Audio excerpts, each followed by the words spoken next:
थोड़ा सा पकौड़ों को कलरफुल बनाने के लिए इसमें हमने हाफ़ टी स्पून के करीब कलर भी शामिल करेंगे, ज़रदा फूड कलर। स्किप भी कर सकते हैं आप लोग अगर आपके पास ना हो तो, लेकिन कलर देने के लिए थोड़ा सा हाफ़ टी स्पून के करीब हमने फूड कलर शामिल किया और दोबारा से अच्छी तरह से इसे मिक्स कर लेंगे।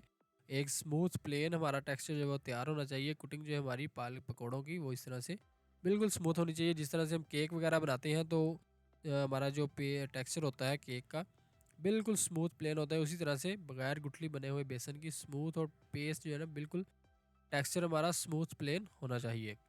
तो यहाँ पे हमारा जो टेक्सचर है वो तैयार हो चुका है। कुटिंग हमारी जो है तैयार हो चुकी है पालक की पकौड़ों की। पालक जो हमने धो के फ्रेश करके रखी हुई थी, फ्रेश पालक। उसके बाद हमने जी एक एक पत्ता पालक का उठाना है और इस तरह से कोटिंग के अंदर इसे हमने टेक्सचर के अंदर जो हमने बनाया हुआ है, पेस्ट जो हमने बनाया हुआ है, उसके अंदर इस तरह से एक एक करके डिप करते जाएंगे और निकाल के फ़ौरन ही हमने डाल दे जाना है इसे गरम गरम घी के अंदर। रखना नहीं है, अगर हम रख देंगे इसे पड़ा रहने देंगे इस तरह से तो जो कुटिंग है वो पत्तों के ऊपर से नीचे उतर जाएगी। क्रिस्पी जो है वो हमारे पकोड़े जो है वो नहीं बनेंगे। तो एक एक करके हमने इस तरह से सारे पत्तों को जितने हमने पकोड़े बनाने हैं एक एक करके कुटिंग जो है वो इसके अंदर डिप करते जाएंगे और निकालते साथ ही गरम गरम घी में शामिल करते जाएंगे और इन्हें कर लेंगे फ्राई। डीप फ्राई करेंगे, घी का इस्तेमाल थोड़ा सा ज़्यादा किया गया है।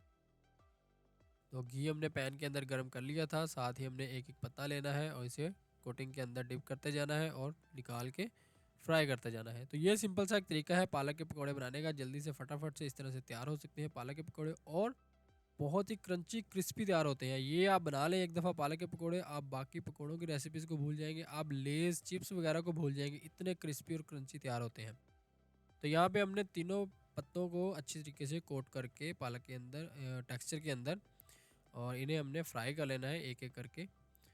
तो यहाँ पे हमने हमारे पास जो कैपेसिटी है पैन की वो 3 पत्तों की है तकरीबन, ज़्यादा हमने ऐड नहीं करने। 3 पत्ते डाल के हमने इसे एक दफ़ा लो फ्लेम के ऊपर फ्राई करेंगे और किसी चम्मच की मदद से ऐसे हमने दोनों साइडों से पकाना है, दोनों साइडों से कलर लेकर आना है, फ्राई करना है ताकि बेसन जो है वो अच्छी तरह से क्रिस्पी हो जाए। तो बेसन की जो हमने कोटिंग की है, बेसन की जो लेयर की है, बिल्कुल हल्की हल्की सी कोटिंग इसके ऊपर आई है। तो लास्ट में आपको दिखाऊंगा भी कि किस तरह से क्रिस्पी और क्रंची से पकौड़े हमारे बनते हैं। इसे आप केचप रायते के साथ ले सकते हैं और बगैर केचप रायते के भी इस तरह से बहुत ही ज़बरदस्त से बनते हैं और बहुत ही ज़बरदस्त लगते हैं खाने में। तो ये थी आज की रेसिपी पालक के पकौड़ों की। स्नैक्स के तौर पर इस्तेमाल कर सकते हैं, पकौड़ों के तौर पर इस्तेमाल करते हैं। आगे रमज़ान आने वाला है, उसमें आप अफ्तारी के अंदर इस तरह से पकौड़े बना के इस्तेमाल कर सकते हैं जल्दी से फटाफट से।